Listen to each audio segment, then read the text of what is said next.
Let's look at intermolecular forces and do a quick review of these.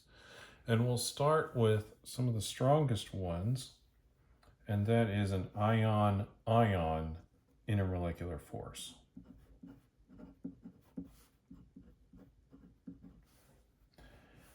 And these are characterized by having very high melting points, and they have very strong interactions because of that, because it is a full charge between the parts of the molecule.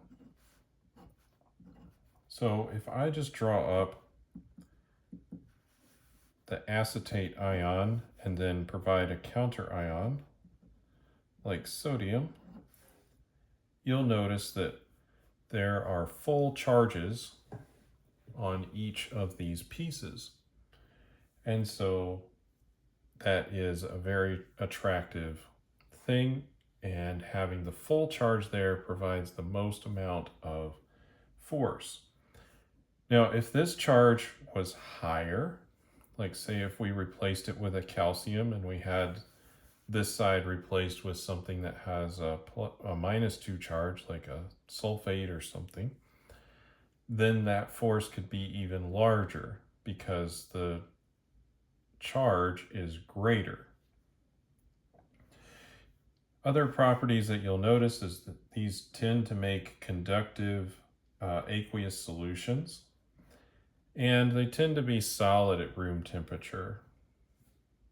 There are exceptions to that, but for the most part. The next weakest is when we have a dipole interacting with another dipole. So for this, I'll just draw up acetone. So the oxygen is more electronegative. So there's a partial negative charge on the oxygen, and there's a partial positive charge on this carbon here. And this could interact with another acetone molecule,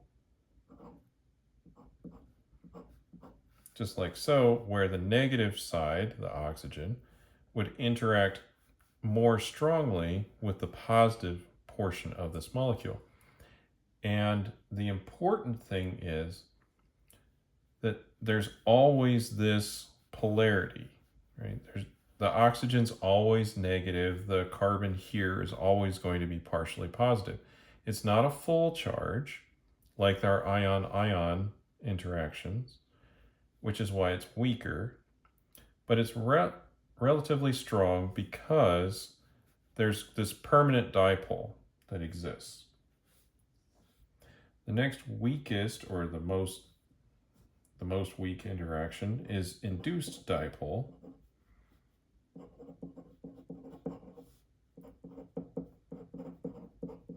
Interacting with another induced dipole.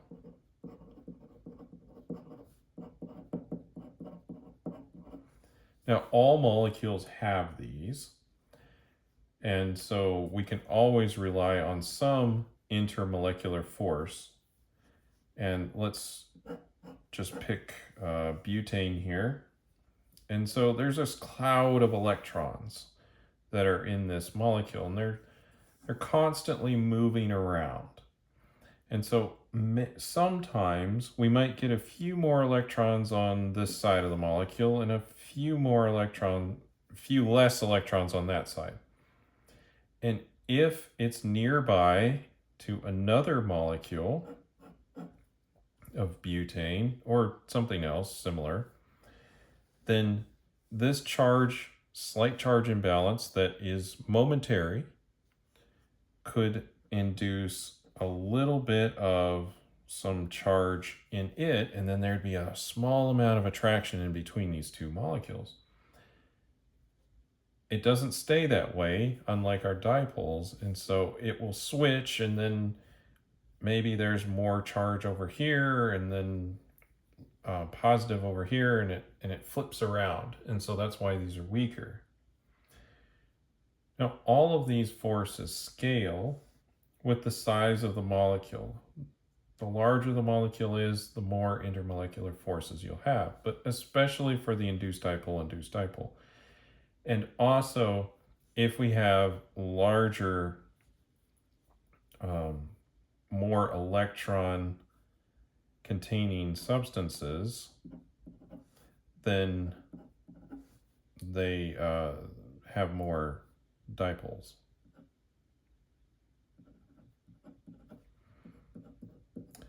And one of the examples for this is looking at the halogens. And it's nice because there's a couple of them that are gases at room temperature. Bromine is a liquid.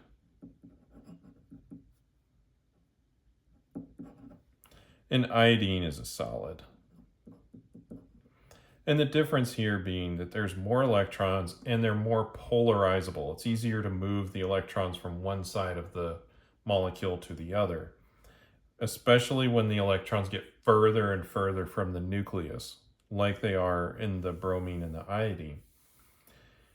So that's a little bit about the induced dipole. One other thing that can happen with molecules that are like this, not as much with these, but especially when we start to get very long chains.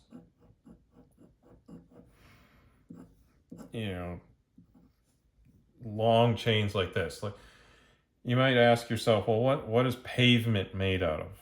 Well, it's either concrete or asphalt. And if we're looking at asphalt, that one is just very, very long chain hydrocarbons, and they get kind of tangled up in each other like Christmas lights do. If you have multiple strings of Christmas lights or just rope, and you notice that it kind of gets wound up on itself and knotted, even though you were careful when you put it away and everything was separate, somehow they get tangled up.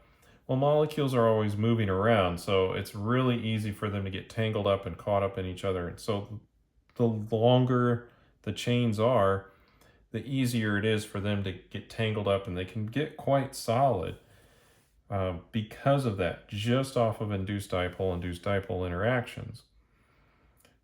So that's a refresher on intermolecular forces, and we'll see you in the next video.